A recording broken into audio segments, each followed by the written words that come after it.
వంట చేసేటప్పుడు ఏ నూనె యూజ్ చేస్తే మంచిది? ఏ ఆయిల్ వల్ల ఫుడ్ టేస్ట్‌గా వస్తది చాలా మందికి తెలియదు. ఇప్పుడు నేను అలాంటి ఆయిల్స్ చెప్తాను. ఫస్ట్ అయితే ఆయిలు ఫేకు, గుడ్డు అలా ఉంటాయి కదా! సో, ఫేక్ ఆయిల్ ఎలా కనుక్కోవాలంటే ఏదైనా ఆయిల్ తీసుకొని దాన్ని కొంచెం గిన్నెలో ఏసి ఫ్రిడ్జ్‌లో పెడితే అది ఒకే టైప్‌లో ఐస్ అయితే అది మంచిదని అర్థం. లేదా అది ఐస్ అయ్యేటప్పుడు లిక్విడ్‌లా గాని, లేయర్స్‌లా గాని ఉంటే అది ఫేక్ అని అర్థం. అలానే ఒక ఆయిల్ చుక్కను ఒక పేపర్‌పై ఏసేటప్పుడు అది రౌండ్‌గా మచ్చలా వస్తే అది గుడ్ అని. లేకున్నా గ్రీజ్ టైప్‌లో షేడ్స్ అలా వచ్చినా సరే అది ఫేక్ అని అర్థం. అలానే పెనం పైన మనం నూనె ఏసేటప్పుడు బాగా పొగల్లా వస్తే అది కూడా ఫేక్ అని అర్థం. కొనేటప్పుడే దాని లేబుల్‌పై ఉంటది. 100% మనం కొంటున్న నూనె ఉంటదా? లేదా వేరే పదార్థాలు ఏమైనా యాడ్ చేస్తున్నారా అని. అలా ఏవి యాడ్ చెయ్యనివి తీసుకుంటేనే మంచిది. అలానే స్మెల్ కూడా నార్మల్‌గా ఉండాలి. డిఫరెంట్‌గా ఉండకూడదు.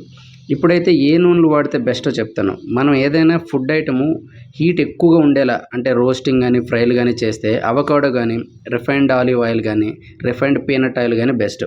అదే మనం వండే వంట మీడియం కుకింగ్ అంటే కూర లాంటివి ఇంకేదైనా నార్మల్ కుక్స్ అయితే నువ్వుల నూనె గానీ, నెయ్యి గానీ, ఆలివ్ ఆయిల్ గానీ బెస్ట్. లో ఫ్లేమ్ వంటలుంటాయి లైక్ సలాడ్స్, చట్నీలు, నార్మల్ ఫుడ్ ఐటమ్స్. దానికి ఫ్లాస్క్ సీడ్ ఆయిల్ గానీ, వాల్నట్ ఆయిల్ గానీ మంచిది. ఈ ఇన్ఫర్మేషన్ నచ్చితే ఇలాంటి మరిన్ని ఇన్ఫర్మేషన్స్ కోసం సబ్స్క్రైబ్ ద ఛానల్.